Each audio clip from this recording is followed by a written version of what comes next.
Antes que nada, un cordial saludo a la gente que sigue Burderianas Poetry. Yo soy Jesús Ovallos y voy a leerles un cuento de mi primer libro de cuentos que se llama Mártir, de Editorial Exilio.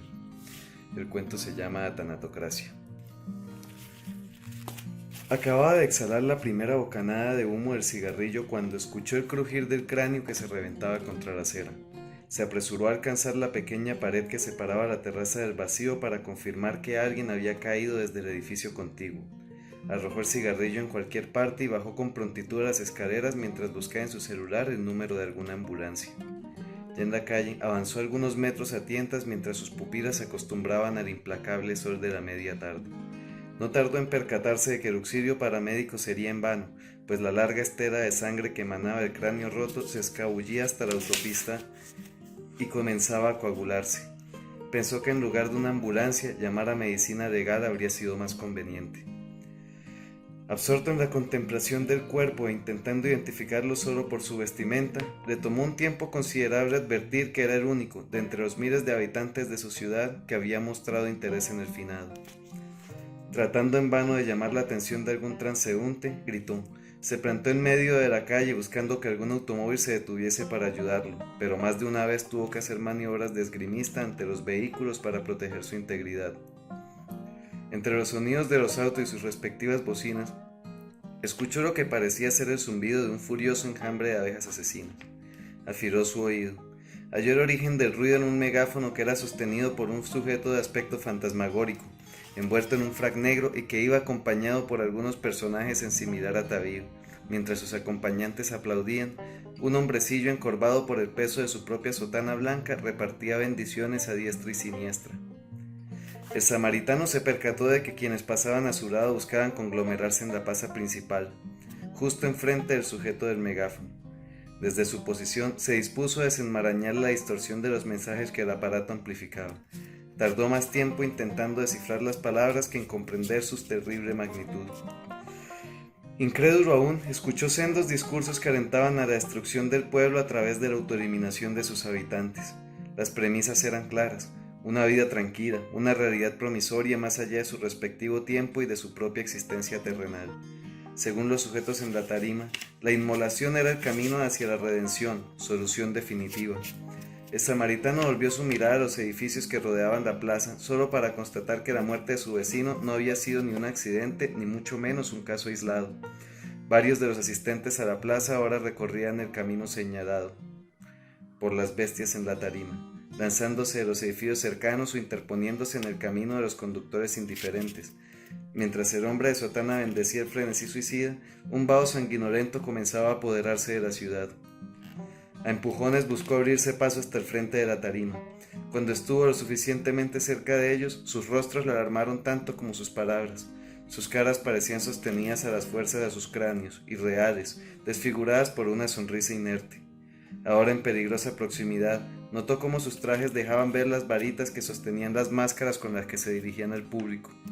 Desde su posición podía distinguir los verdaderos rasgos detrás de las caras falsas, facciones demacradas por la eternidad misma, rostros llenos de cicatrices y de pústulas que expelían un olor nauseabundo, prestas a reventar.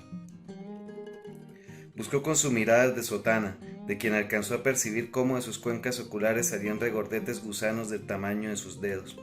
No dudó que se trataba de criaturas sobrenaturales, más allá de las leyes del mundo y de Dios.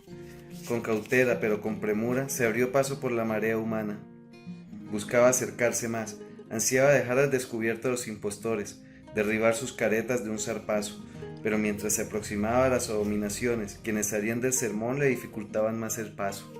Peor aún, quienes salían de la plaza eran inmediatamente reemplazados por corrientes de nuevos concurrentes que aparcaban sus autos en los alrededores y se sumaban a la audiencia. Sin embargo, su determinación de desnudar la verdadera esencia de las criaturas lo llevó hasta la primera línea de la multitud, desde donde podría dejarlos en evidencia. Cuando finalmente logró tenerlos a su alcance, estiró su mano tratando de tomarlos de sus caretas o de sus túnicas. Cuando estuvo a distancia y asir la manga del de sotana, tuvo que ver cómo sus manos parecían cazar mosquitos. Tras varios intentos infructuosos por tomar las vestimentas, las manos o las caretas, desistió de su objetivo. no solo eran repulsivos, sino también etéreos, intocables, invencibles. La imposibilidad de derribarlos lo desahució. Miró a su alrededor, pero el panorama no había cambiado. El samaritano era una gota en el mar de crédulos. El destino de su ciudad estaba sellado, pero él decidió que no atestiguaría el holocausto definitivo. Avanzó por la marea tratando de llegar al cuerpo de policía, que desde la última fila y en absoluta tranquilidad parecía cuidar lo que parecía un macabro ritual. Ya que el escuadrón seguía hipnotizado por los discursos de las criaturas, se le facilitó despojar furtivamente a uno de los policías de su arma de dotación. Con el dedo en el gatillo, se acercó lo más que pudo a la tarima, a solo un par de metros de los monstruos. Era la última esperanza para desterrarlos de la existencia, y sentía que debía agotarla. A pesar de ser consciente de lo inútil de su acción, disparó 2 balas que atravesaron sin lastimar a los predicadores, quienes continuaron sus diatribas y pregones mortales. Habiendo confirmado que la suerte del pueblo estaba echada, ya no le quedaba sino consumar su propio destino. Abrió su boca, apoyó el cañón de la pistola en el paladar y lo accionó en agónica desesperación. Tal como era de esperarse, el acto público no fue interrumpido ni por su muerte ni por las siguientes. Nadie pareció alarmarse. El pueblo seguía absorto en la palabra que esas prístinas criaturas le presentaban. Solo un objeto se atrevió a perturbar la ceremonia. Un globo de helio con forma de corazón rojo que pasó enfrente del megáfono y se elevó impune por los aires. Su pequeña dueña permanecía absorta, con la mirada fija en el cadáver de aquel hombre aterrorizado por la indolencia de sus coterráneos. Los diminutos dedos por donde se había deslizado el hilo del globo permanecían ligeramente separados.